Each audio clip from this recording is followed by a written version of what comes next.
Salut tout le monde, aujourd'hui une vidéo un peu originale où j'aimerais vous lire deux livres que j'ai trouvés, deux livres pour enfants, très intéressants. Donc je vais vous les lire et on peut éventuellement en parler après. Donc le premier livre que j'ai sélectionné s'appelle La marchande d'allumettes. J'ai pas mis mes lentilles ce matin, donc si vous me voyez genre comme ça, c'est normal. Alors, allumettes à bon marché, criait Thérèse. Personne ne semblait s'intéresser aux allumettes ni au terrible froid qu'elle devait supporter.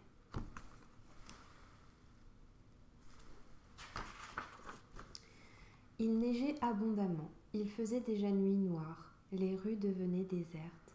Thérèse alluma une allumette pour se réchauffer et, à la lumière de l'allumette, elle imaginait qu'elle se reposait dans son lit et que sa défunte mère s'occupait d'elle avec beaucoup d'affection. Mais la vision fut brève.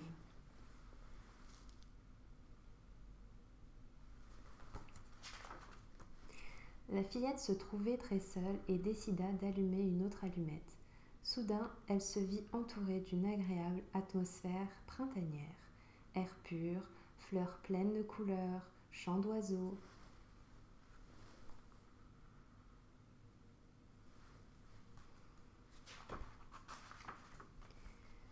Une bourrasque de neige éteignit l'allumette. Le froid était intense. Les allumettes se consumaient avec le temps. L'avant-dernière allumette lui fit voir un bel arbre de Noël, et la dernière lui apporta la chaleur des mains de sa grand-mère, une certaine sensation de bonheur, de doux et lointains chants d'oiseaux, des envies de dormir. Après, plus rien.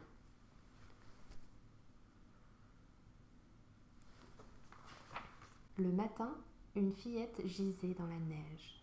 Elle était morte. Beaucoup de gens pleurèrent, mais personne ne parvint à s'expliquer pourquoi Thérèse avait le visage empourpré et un sourire sur les lèvres.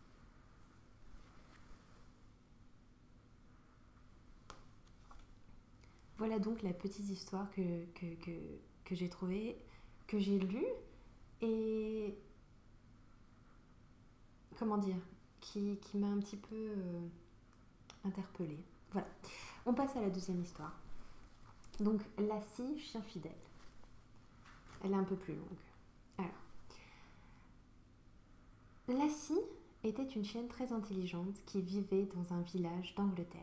Elle appartenait à un garçon nommé Joe. Tous les après-midi, quand la cloche sonnait 4 heures, Lassie allait chercher Joe à l'école et le raccompagnait à la maison. Ding dong, ding dong. Quand les élèves sortaient de leur classe, Lassie se précipitait vers Joey en remuant la queue.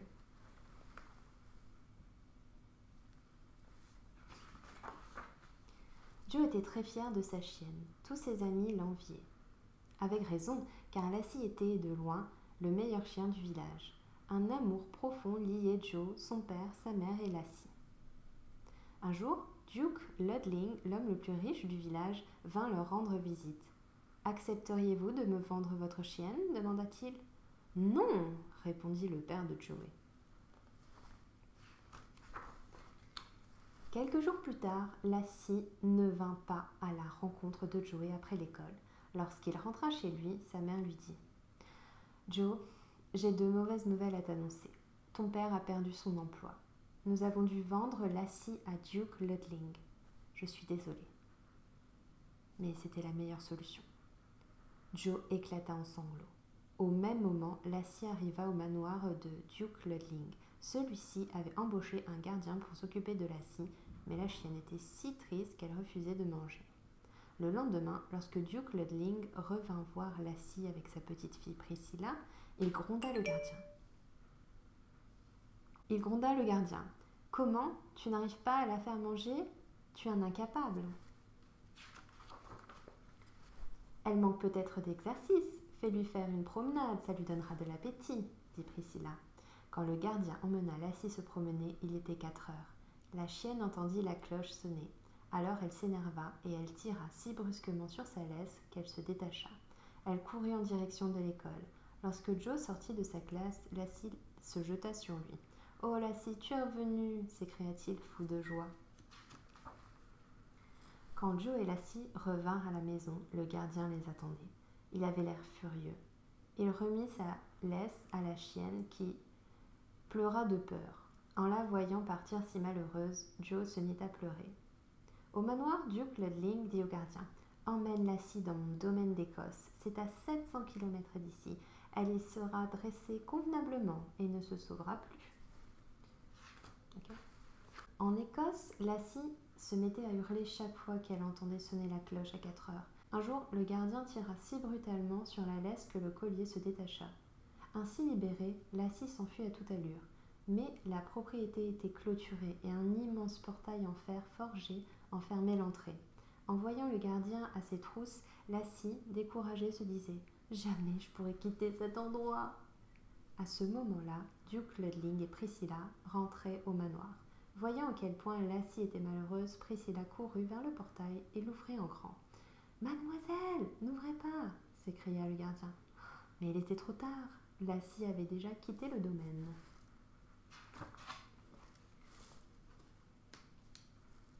Lassie courut sans s'arrêter en direction du sud. Elle ignorait qu'elle était à 700 km de Joey. Tout ce qu'elle savait, c'est qu'elle voulait retrouver son amie à 4 heures à la sortie de l'école. Elle ne cessa de courir à travers les collines et les chemins de campagne. Tout à coup, le tonnerre retentit. Des éclairs strièrent le ciel et la foudre s'abattit près de Lassie.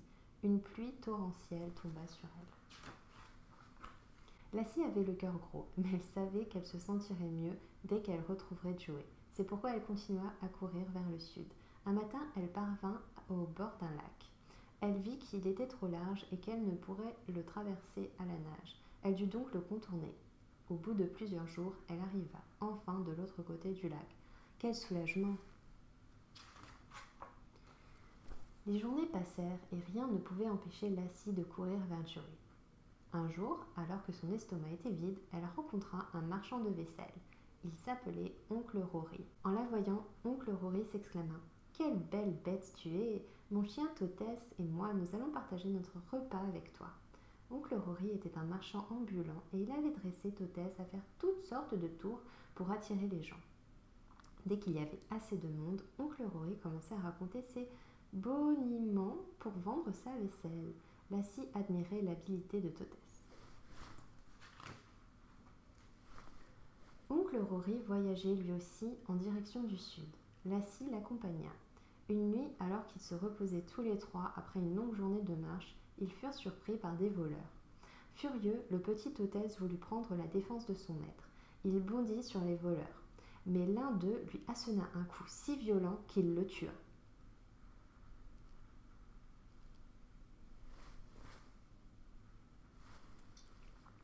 À son tour, Lassie attaqua les bandits. Elle gronda férocement et les mordit si fort qu'ils s'enfuirent.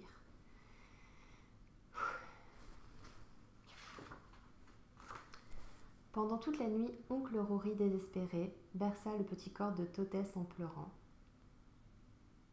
Le lendemain, après avoir enterré Totès, Lassie et Oncle Rory durent se séparer. L'hiver allait bientôt arriver. Lassie devait continuer à aller vers le sud. Au bout de quelques jours, la neige se mit à tomber. Lassie n'avait plus rien à manger.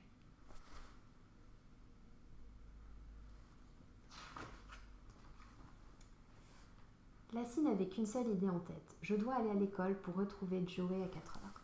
À plusieurs reprises, elle s'écroula, épuisée par la faim et la fatigue. Mais alors elle pensait à Joey et elle se remettait sur ses pattes. Plusieurs fois, elle crut qu'elle ne se relèverait plus, mais l'idée de revoir Joey lui redonnait des forces. Rien ne l'arrêta. Ni la faim, ni la neige, ni le froid. Ding dong, ding dong. La cloche de l'école sonnait 4 heures. Lassie aperçut Joey qui sortait de l'école. Elle réunit les forces qui lui restaient pour se traîner vers lui. « Lassie, Lassie !» cria Joey. Il n'en croyait pas ses yeux et se mit à pleurer de joie. Lassie avait parcouru 700 km pour retrouver Joey. Tous les gens du village l'accueillèrent, les larmes aux yeux. Duke Ludling fut si impressionné par cet exploit qu'il embaucha le père de Joey pour prendre soin de Lassie. Ainsi, Joe pourrait jouer avec elle. Dorénavant, chaque fois que la cloche sonnait 4 heures, on pouvait voir Joe et Lassie courir l'un vers l'autre. Fin. Donc voilà, c'est des anciens livres, hein, c'est vraiment des œuvres qui ont été écrites il y a très longtemps et je me rends compte, puis c'était même le cas avec les dessins animés qu'on voyait ceux qui sont nés en 80 ou 90 à la télé, c'était des dessins animés qui étaient un peu durs, des histoires qui étaient un peu cruelles. Je voulais juste les lire parce que quand je les ai revus, en fait j'ai tellement plus l'habitude de lire ou de voir des histoires pour enfants un peu comme ça, que j'étais éberluée et je me suis dit ça pourrait être intéressant de les lire parce que je pense que s'il y a des gens qui connaissent pas, ils tombent là-dessus et ils lisent aux enfants et enfin je sais pas, c'est peut-être moi qui est trop sensible et que ce genre de livre interpelle. J'ai le cœur fragile moi. Si vous connaissez d'autres petites œuvres littéraires pour enfants aussi douces que celle-là, eh bien n'hésitez pas à m'en parler. Je sais que les contes des frères Grimm aussi sont assez spéciales. Donc voilà, c'est un autre monde, je pense que c'était une autre époque. Je sais pas si encore aujourd'hui il y a des gens qui écrivent des choses un peu comme ça, un peu crues pour les enfants. Donc voilà, si vous avez des infos là-dessus, n'hésitez pas à me parler. C'est tout pour aujourd'hui. J'espère que vous n'êtes pas trop traumatisés ou si vous avez effectivement lu ça, montrez cette vidéo à vos jeunes enfants qu'ils vont bien. Passez une bonne journée ou une bonne soirée. On se voit bientôt. Salut!